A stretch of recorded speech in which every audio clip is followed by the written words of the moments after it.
Okay, these are the last five.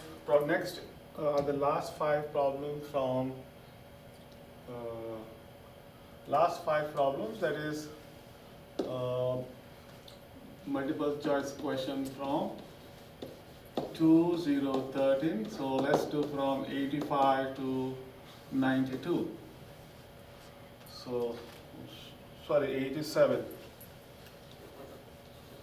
So this is a problem number 87. So what I'm gonna do is go through it quickly. Where is that? Okay. So here it is. So we need to use the grapher. Okay. Read the question. So just remember what is the meaning of. We need to understand what is the meaning of how many relative extrema does F have? So there is an open interval. What is the meaning of relative extrema? So this word is a little complicated. Let's understand what this relative extrema means. It can be relative maximum,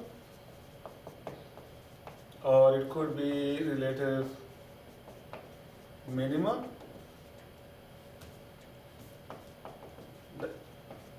So two things could be, what does relative maximum means? Could be two examples I have given you like this. One is this way, so there you go. Or you could also have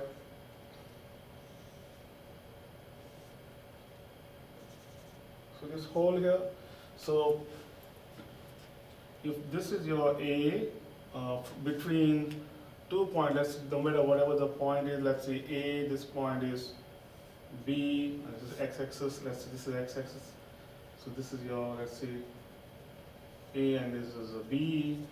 Extremum, relative maximum. Now this point is the relative maximum because if you take a small interval around here, see here, if we take a small interval around this point between, so there is a C where every point which you take in the neighborhood of this point C, their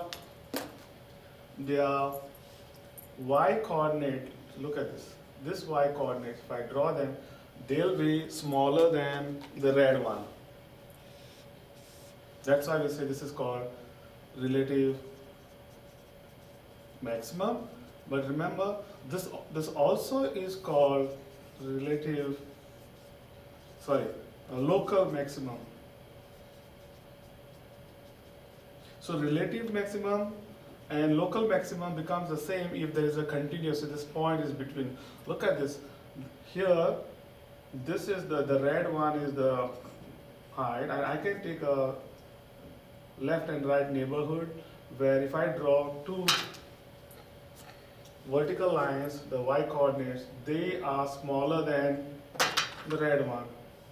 And you can see this, there is a hole here and there is a point up here. So still this point is relative maxima, but it is not, this is not local. So just to make you understand what is the meaning of relative extrema means, could be like this or this way, but just an understanding that local maximum can be relative maximum, but relative maximum may not be a relative minimum, may not be a local minimum. Even it looks like it is a minimum, but it is not a local minimum. It is relative maximum here. I'm sure if you just watch this graph, you'll understand now why it shows. This problem is asking how many relative, please underline this, how many relative extrema does it has between -4. Now see this 4 is not included and 2 is not included. So take care, there's a less than here.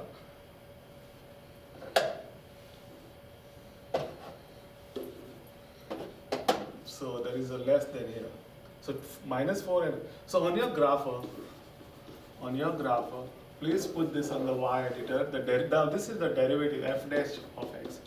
So remember to know the relative graph is either So the main thing is either the slope is 0 if the f dash of x is 0, or maybe it is undefined. Look at this, you cannot have, this is not continuous, so the derivative is undefined, or f dash of x is undefined.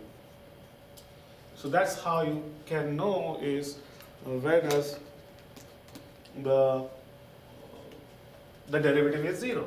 So let's check in this case whether the derivative is 0, or when you say where the derivative is 0 means find zeros on the graph. So graph this, and I'll just show you quickly when you graph this is what it will look like. So -4 is 1, 2, 3 and -4, and 1 and 2. Please draw please look at like this, and you will see the graph goes something like just before. It doesn't matter where this pass, but it looks like the graph goes something like this, goes down, goes up, goes this way, and goes this way. And there is a 2 here. 4, 5. I think I made a slight mistake here. 1, 2, 3, 4, and 5, and this one is, I think it is, this is 1.5.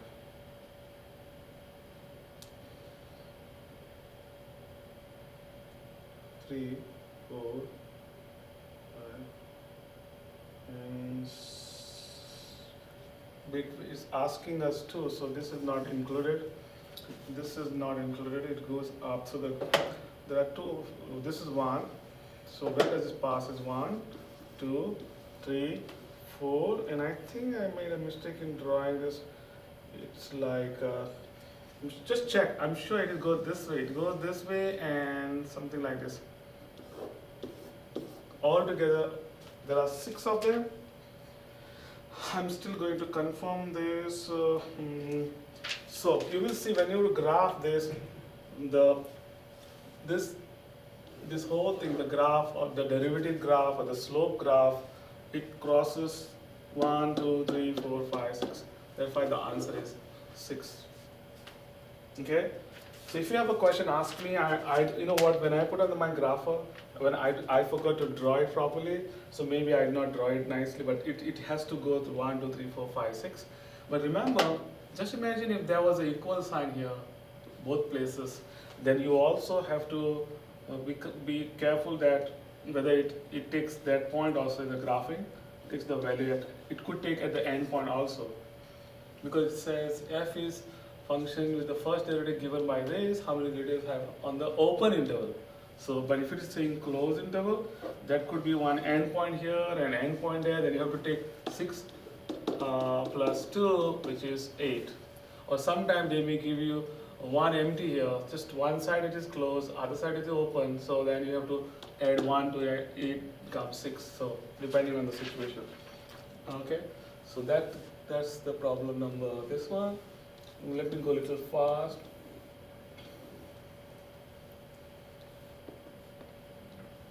Okay, look at this. Turn the page. Problem number 88. Today itself we have done this kind of problem. Okay. So what this means is,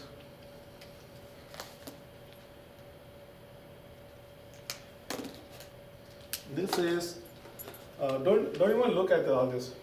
I always say this to you. Now this one is F graph. This is the original graph. Okay. Now question is, he's asking, this is all at prime is the derivative. So what if you take the derivative at those values? At what values? -1. At what values? 1. And what values? 0. So this places you have to draw a small tangent and see what's going on. What is the slope? Now here, if I draw a tangent here, you will see the slope here is what? F dash of -1 is 0. Let's take the derivative here at this point. And you will see if you draw this here, the derivative is, it's like from down up, so it is positive. And if you draw a slope at here, look at this. Here f dash of 1 is a negative. So you can clearly see negative, so f dash of 1 less than f dash of 0 less than f dash of whichever one is. And the answer is, I think it is f dash of D, right?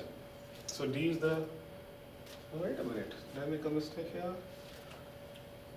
Derivative here is negative, so I should take this one, derivative of 1, f dash of minus 1, this should be minus 1, so this is 0, right? And f dash of minus 1 is, this one is 0, positive, this is positive, and this one is negative. So negative is smaller than the 0, so the biggest one is the positive, then 0 and negative.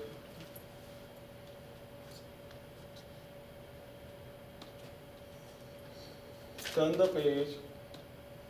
Okay, now this problem is a little confusing, but it talks about what is the volume. Just wanted to show the concept very clear. What is the meaning of volume is?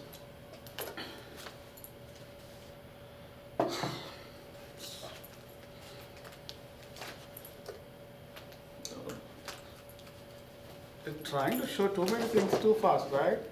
Anyway, volume. So it's like if you have a, let's see, let me draw like this. Same graph, okay?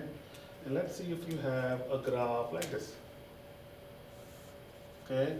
So I want to find from 0 to, let's say, 3 here. What is the volume? What if this graph, this is like your y equals fx, okay? Something to do with x. And it turns like this. So you're going to get something like this. So it goes round and round the x-axis. So you get a cone kind of thing, see? So every time you can get a cone, a cylinder like this. Okay?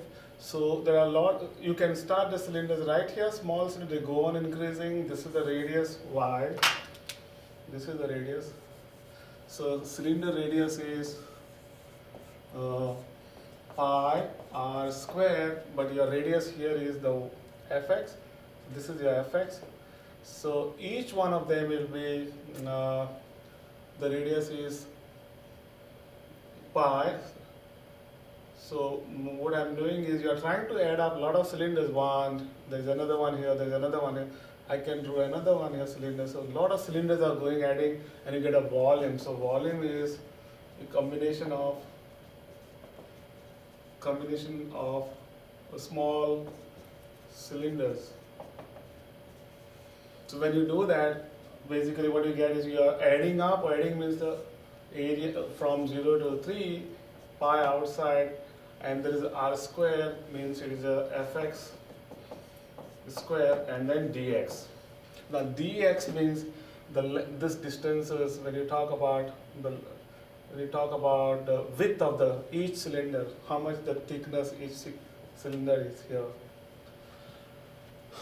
Okay, so what I'm trying to say is this is the formula to be used, but the same thing could have been questioned, the same graph. So this is the same graph, but in place of x equals y, it is moving around the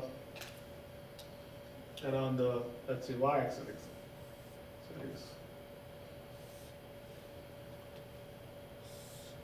So okay, so instead of it's the same thing, but they could ask you what is the volume if it is gone like that. So here you have to pick the cylinders go like this. So it means this will become the radius, like how you have your fx. So you have to go, this fx is your y, but now instead of y it becomes your x here. So when you take the integral from 0 to, I don't know which place is this, but whatever that may be, 3 or maybe this is 4. So integral of 0 to 4, and from instead of fx, it is like your x equals fy. So it's like you write f of y, the function of y, square it, and then dy. I spent 3-4 minutes only on this, but what it all depends on what is saying is. Uh, so you have x equals minus. Oh, what is this one? Now this is confusion. X is square root of y minus 2 basically. If you put on the, this is a calculator you can put. If y was here and x was here, you will see it is like 1 and 2, and you will see it goes like this.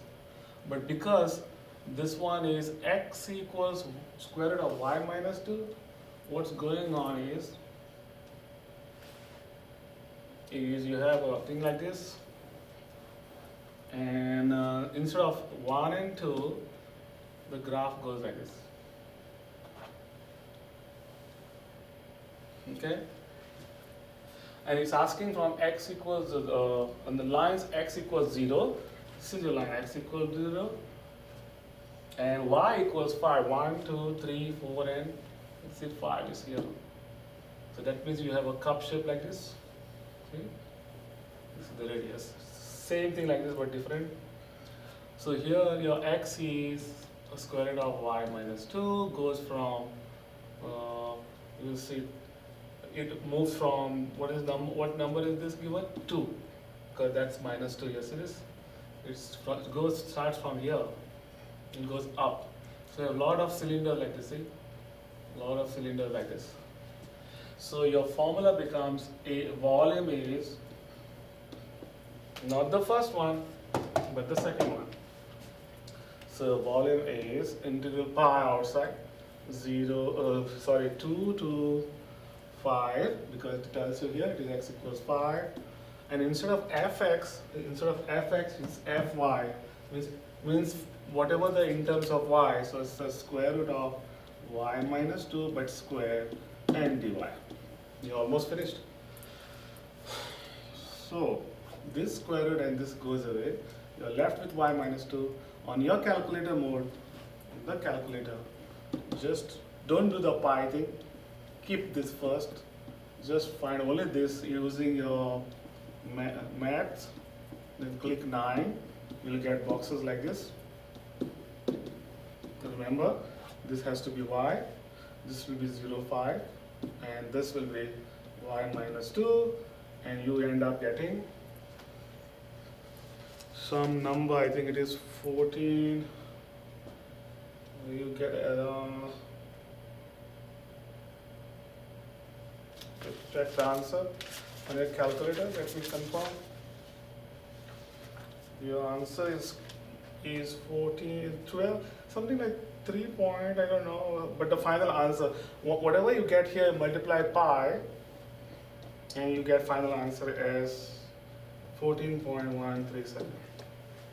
Okay, so if you are confused, just read those two concepts, then how this works for, because it talks about revolving around the y-axis. That's why like that, not like this, not this. This is not the one. It goes around like that. So you have to use that kind of form. Okay, this problem is a little tricky, not tricky, but let's do it fast. Okay, you are given the population p, so p is the main function, p of time, see, grows according to the given to you something differential equation, where k is constant, that's what you have to find out, and t is in years. If the population of the city doubles out, this is a very good important information, in 12 years. So when suppose in the beginning, if t is 0, then if the population is p naught, let's say, it doesn't tell you what is the population. Let's say p naught is p is the starting population.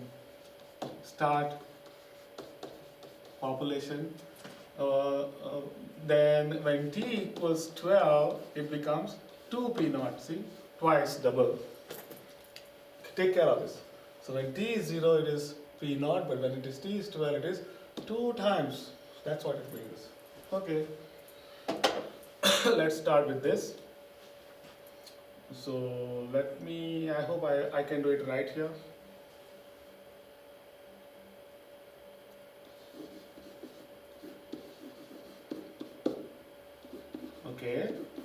Now what I will do is I can use the separating the variables. I was thinking to show you another shortcut which, but because you are not told it's in variables form, may not work, so forget that. Let's do this way. Divide by p, multiply dt. First multiply dt both sides, and then divide by p both sides. What are you going to end up getting is 1 over p dp equals, this goes away, this dt crosses out, you get k times 1 dt. I wrote this k times 1 is because of reason. Now I want to do integral both sides of this. Take the integral, and integral of 1 over p is ln of p. Okay. Now population is positive, so we can avoid this absolute value. K stays k, integral of 1 will be t and plus some constant. We need to know what is this c. So when t equals 0, the population p is, in place of p, replace it by p naught. Okay. So in the beginning the population is, so your ln of p, I'm not writing the absolute because population is always positive. You cannot have negative population, doesn't make sense. Is k times this t and plus, and your c is, I forgot, p is p naught, so when t equals 0, p is p naught, so I think here I forgot that this goes away, and then you get p becomes, c is ln of p naught. Okay, that's what I'm going to put it back here. Oh, sorry.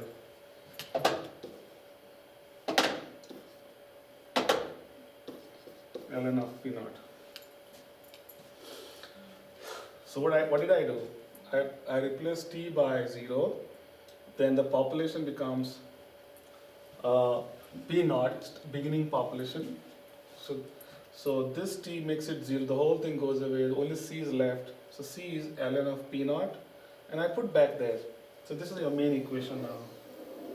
Okay, but there's an additional information. In 12 years, it doubles. So what you do is put t equals 12, and p becomes 2p naught. So in this equation, you put p is p naught.